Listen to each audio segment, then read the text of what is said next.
Hi, today we'll discuss a simple topic that is acute sinusitis.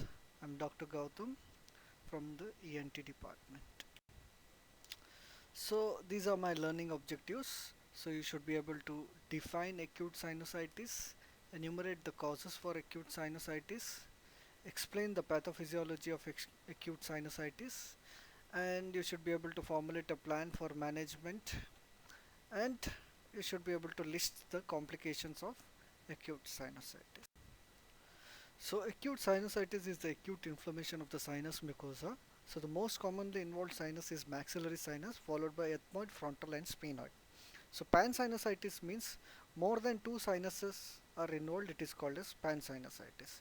It can be on one side or both the sides. Okay. So more than two sinuses, if they are involved, it's called as pansinusitis. And depending upon the status of the ostia, it may be open or closed. Open means the ostia is patent, and closed means the ostia is not patent. Okay, so the definition of acute sinusitis: sudden onset of two or more symptoms. Okay, there should be two or more symptoms which I'll list here. Out of these two or more symptoms, one should be either nasal obstruction or nasal discharge.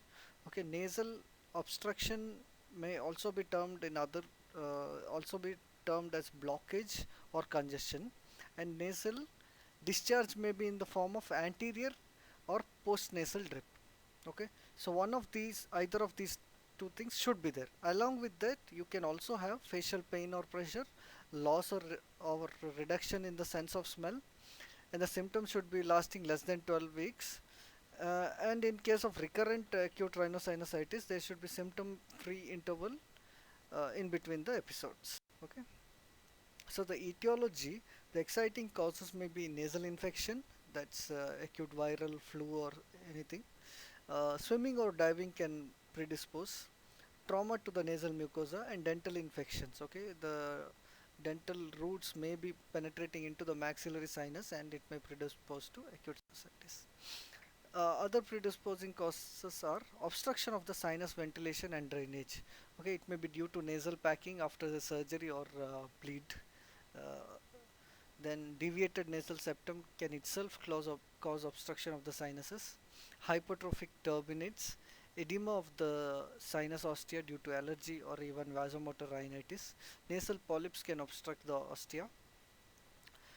Again, anatomical variations of the air cells. Okay, not only ethmoidal, it can be any air cells. When there is anatomical abnormality, it can lead to obstruction of the sinuses, and also benign and malignant neoplasms can obstruct the ventilation of the sinuses. Second predisposing factor is stasis of secretion. This is most commonly seen in case of cystic fibrosis, or sometimes in children with that hypertrophy or enlarged adenoids. They may present with recurrent acute sinusitis. Corneal atresia is other cause for acute sinusitis. A previous attack of sinusitis is another predisposing factor. This should we should think that there might be any anatomical abnormality in such conditions. So general predisposing factors include environmental factors like cold and wet climate, atmospheric pollution, smoke, dust, poor health conditions like including measles, chickenpox, whooping cough. They all predispose to acute sinusitis.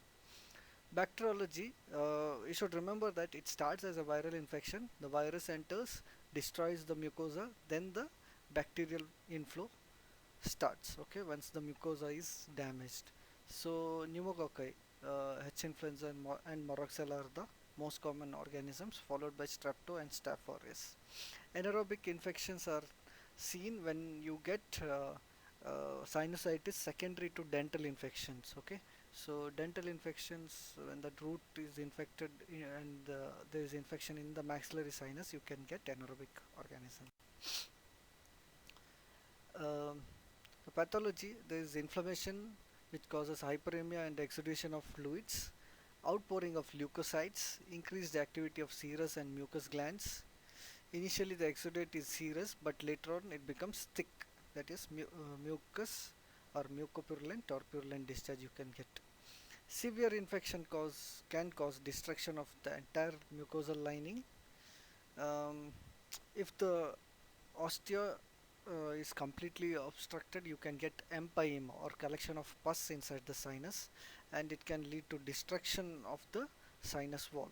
As long as the infection is within the mucosa of the sinuses, it's called sinusitis. When the mucosa is breached, then you get complications of sinusitis.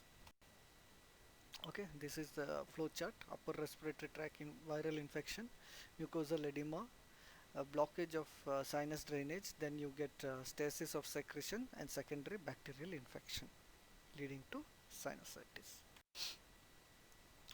First we'll talk about acute maxillary sinusitis. Etiology, we have discussed everything: viral rhinitis, diving and swimming, dental infection, trauma. Okay, so the clinical features include constitutional symptoms like fever, body ache and malaise. This is common for acute infection of any type, okay, whether it is acute otitis media or acute inflammation. If anywhere in the body, you will get these things. Along with that, you can get headache, pain over the maxilla radiating to the teeth or sometimes into the to the forehead. Tenderness. So where do you get tenderness in case of maxillary sinus? It's over the canine fossa. Okay, on the cheek, if you locate your canine eminence, which is nothing but the root of the canine tooth, just lateral to that, the depression what you feel is the canine fossa. Okay, so this is the area where you have to palpate for acute maxillary sinus tenderness. Okay, sometimes you will also see redness and edema over the cheek. Nasal discharge, you will see purulent or mucopurulent discharge, and post nasal discharge also you will see when you put a tongue depressor and check the throat. So diagnosis is see for acute inflammations we don't need CT or X-ray. It's the clinical features along with the maxillary sinus tenderness will clinch the diagnosis. But sometimes in case of diagnostic dilemma, you may have to do a X-ray. Okay, transillumination test we don't do nowadays. I'll just skip it. So X-ray will of the paranasal sinuses will show you opacity in the involved sinus. Okay, in this X-ray you can clearly see the opacity involving the maxillary sinus, whereas the right maxillary sinus is normal. You should compare it with the orbit. Okay, you don't know with what is opaque. So if both the maxillary sinuses are involved, then it may be difficult for you to tell whether it is maxillary sinus or not. So always you compare it with the orbit, whether it is more opaque than the orbit or not. Here it's very clearly it's more opaque than the orbit. Okay. CTPNS is the other investigation of choice. Again, this is also reserved when there are complications arising from sinusitis or in case of diagnostic dilemma. Okay, so just to wake you guys, the fear of number 13 is called triskidodecaphobia. Okay, whatever it is. Another thing what I forgot to mention is uh, in case of acute sinusitis you will see air fluid level. Okay, so you can see the air column above and the fluid column below and a clear demarcation between the two columns. So that is very typical of acute sinusitis. You don't see such things in chronic sinusitis. Okay, in this X-ray the patient is having right acute maxillary sinus, whereas the left is normal. So you compare the intensity with the orbit. Okay, here it is hyperdense here. Again, the rest two pictures are also showing air fluid level, but both the maxillary sinuses are involved here. Okay, air fluid levels are very clearly visible here also. Treatment is antimicrobial drugs. Ampicillin and amoxicillin is the drug of choice. Sometimes we give erythromycin, doxy, clotrimazole, sorry, cotrimoxazole. If you suspect beta lactamase producing strain, then you can combine clavulanic acid along with amoxicillin, or even cefuroxime can be tried. So this is the antimicrobials. Along with that, we give decongestant drops, that is oxymetazoline and xylometazoline. Ephedrine drops we don't use much. Either oxy or xylometazoline drops we use. We ask them to do steam inhalation. Analgesic and antipyretics are very much important. Either paracetamol or combination of paracetamol with um, aceclofenac will do good.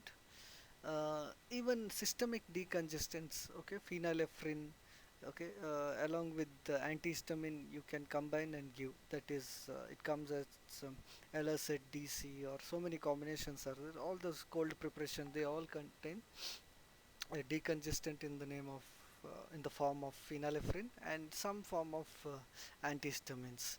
Sometimes even paracetamol they put it along with that. Okay, hot fermentation of the over the sinuses may reduce the pain. So sometimes medical management may not work. In that case, you have to drain the sinus. Okay, uh, draining the sinus, maxillary sinus is called as antral lavage. We have a trocar and cannula. So from the inferior meatus we open into the maxillary sinus using this trocar and cannula. So first what you do is you anesthetize the nose with lignocaine and adrenaline packs. Then you can even infiltrate a little bit of local anesthetic into the inferior meatal area. Then take the trocar and cannula, direct it towards the ipsilateral ear, go to the inferior meatus and make a hole. After making the hole, you remove the trocar and irrigate through the cannula. All the pus should come out. So that is antral lavage. We rarely do it nowadays. Complications of acute maxillary sinusitis includes chronic maxillary sinusitis, frontal sinusitis, osteitis or osteomyelitis of the maxilla, orbital cellulitis and abscess. Okay, so these are the complications. The acute frontal sinusitis, etiology is same: upper respiratory tract infection, diving, swimming, trauma, and edema of the middle meatus.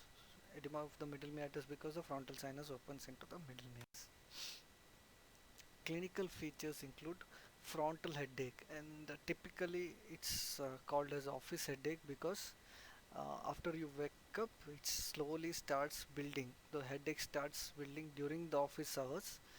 It will reach peak by 12 o'clock or 1 o'clock, and in the evening it will start reducing. So this is the typical pain in frontal sinusitis. That's why it is called as office headache.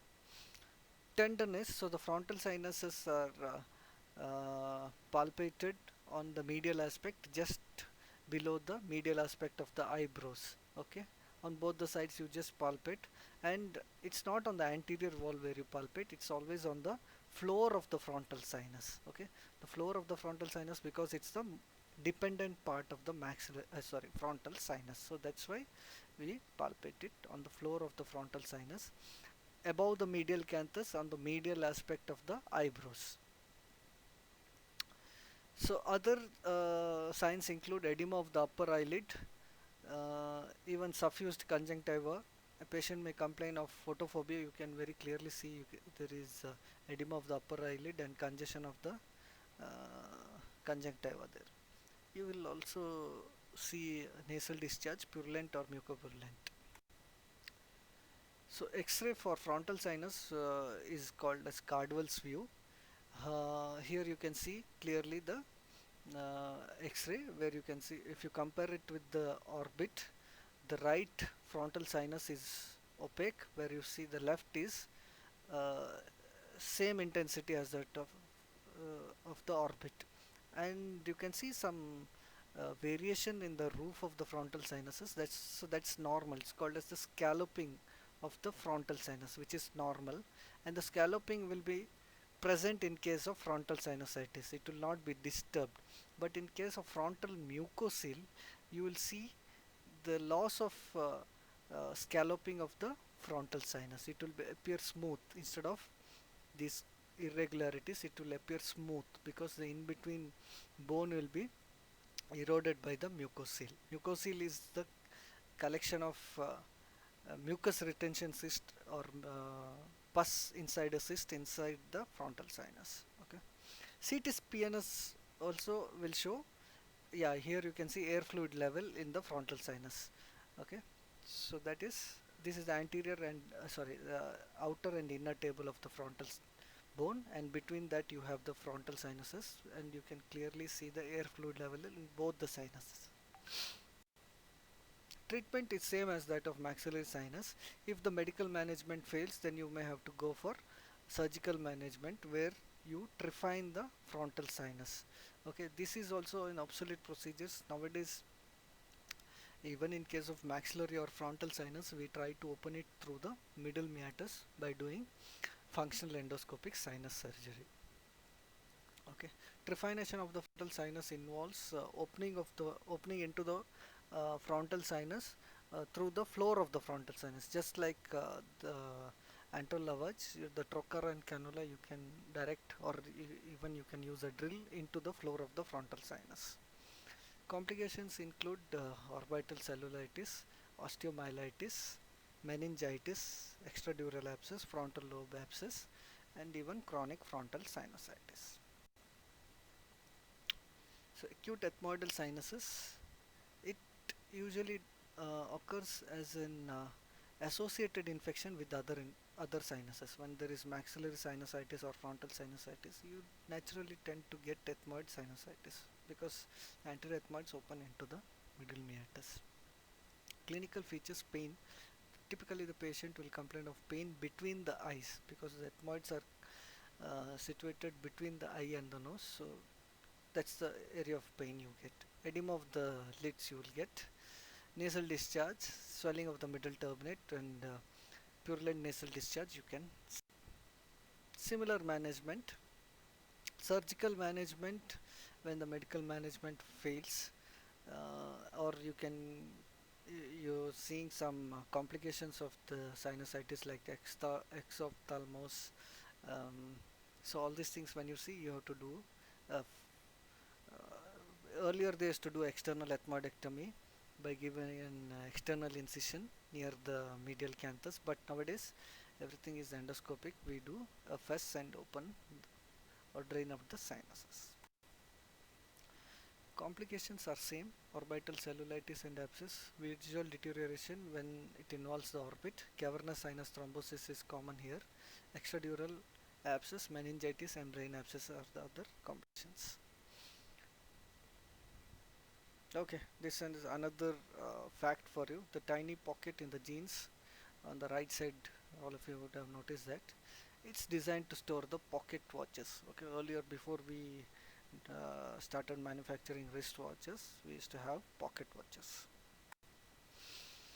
So sphenoid sinusitis, again it's isolated. Sphenoid sinusitis is very rare, and it's very difficult to diagnose it. Okay, because you cannot palpate the sphenoid sinus, and the symptoms will be very vague, and CT may be required for making the diagnosis. As a first modality, we generally don't do CT, so most of the times acute sphenoid sinusitis may present with diagnostic dilemma. Okay, so clinical features include headache, postnasal discharge, investigations: X-ray, Waters view with mouth open. You can see the sphenoid sinus through the oral cavity. Very rarely you may get to see the air fluid level and all. Very difficult to visualize the sphenoid sinus. Okay, CT scan will clearly show if there is any sinusitis, and air fluid level may be seen. Management: it's medical management initially. If it fails, then you have to do a functional endoscopic sinus surgery and open the sphenoid sinus. So this is a picture showing uh, sphenoid sinusitis on both the sides, whereas even the maxillary sinus, ethmoid sinuses are also involved. Whereas the second CT shows, this is an axial cut. Okay, this is an axial cut. This picture shows isolated sphenoid sinusitis on the left side. So that may be a little difficult to diagnose. When it is involved with the other sinuses, it's easy to diagnose because the symptoms from other sinuses we can easily identify. Sphenoid sinusitis, the patient may complain of headaches over the vertex or even the posterior part of the cranium. Okay, so that's little difficult to locate the pain into the sinus. So that's all about acute sinusitis. Very simple topic, acute inflammation of the sinuses. So I hope all of you understood, and that's it for today. Thank you.